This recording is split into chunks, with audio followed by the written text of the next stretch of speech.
Bonjour, bonsoir, je suis dans ma voiture, ma Bat Studio, pour une nouvelle vidéo que je vous dédie, vous tous, distributeurs débutants.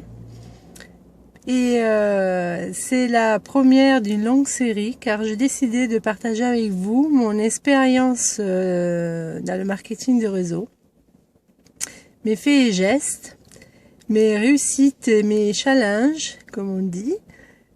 Pour vous montrer qu'on est tous passés par là, que les réussites finales sont un long moment de challenge, de remise en question, d'ajustement pour arriver finalement au but qu'on s'est fixé. Alors ce soir j'ai animé une vraie partie dans une salle de gym dans laquelle j'avais déjà eu à faire une présentation à 2 reprises. Alors la première fois, je me souviens, j'avais donné ma disponibilité sur 2 journées entières. Et à la fin de la journée, j'étais contente parce que j'avais pu blitzer quelques personnes. J'avais pu rencontrer d'autres qui m'ont posé des questions. Mais toujours avec le souci de s'ajuster, de s'améliorer, d'apporter un petit peu un plus. Je m'étais posé la question justement quoi faire pour que la fois suivante soit encore plus impactante, soit encore plus productif. Eh bien, j'ai analysé un petit peu la journée. Et j'avais remarqué que mon état émotionnel, surtout mon énergie, avait eu des défaillances. Car rester toute une journée comme ça, attendre les personnes ou aller vers les personnes, c'est quand même long. Et l'après-midi, j'avais pas été au top. En tout cas, selon mon jugement. Et donc, la fois d'après, j'avais juste donné comme disponibilité 2 tranches horaires pour effectivement organiser des vraies parties dans la salle de gym. La chose était davantage plus productive. J'avais fait quelques clients fidélisés directement en salle. J'avais frappé des personnes qui avaient été contentes.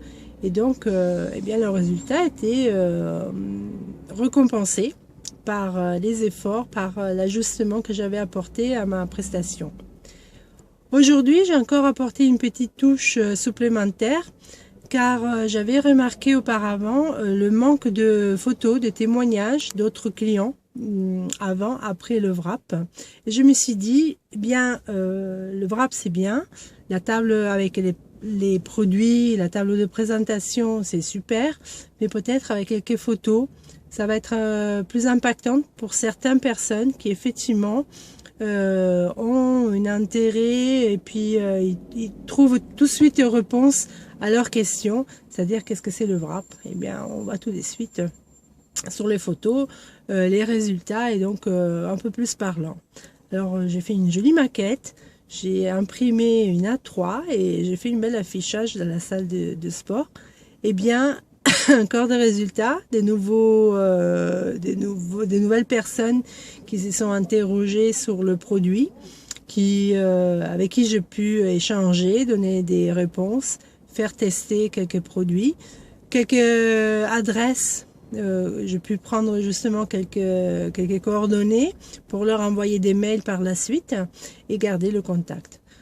Donc voilà, la morale de cette histoire, c'est il ne faut pas se démoraliser sur un premier essai. Il faut toujours bien analyser le pourquoi. Qu'est-ce qu'on peut apporter? Qu'est-ce qu'on peut effectivement apporter, améliorer pour la fois suivante?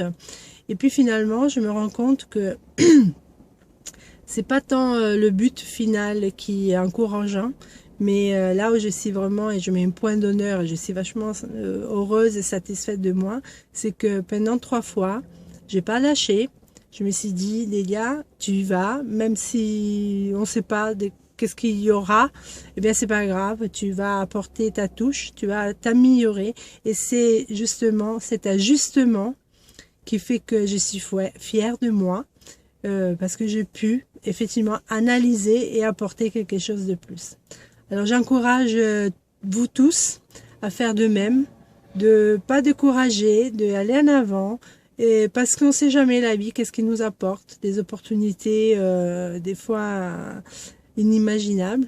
Et donc il n'y a que dans l'action qu'on peut trouver des réponses à nos souhaits. Voilà. Alors bonne soirée, là je vais rentrer tout doucement et puis je vais rêver des grandes choses. Bonsoir.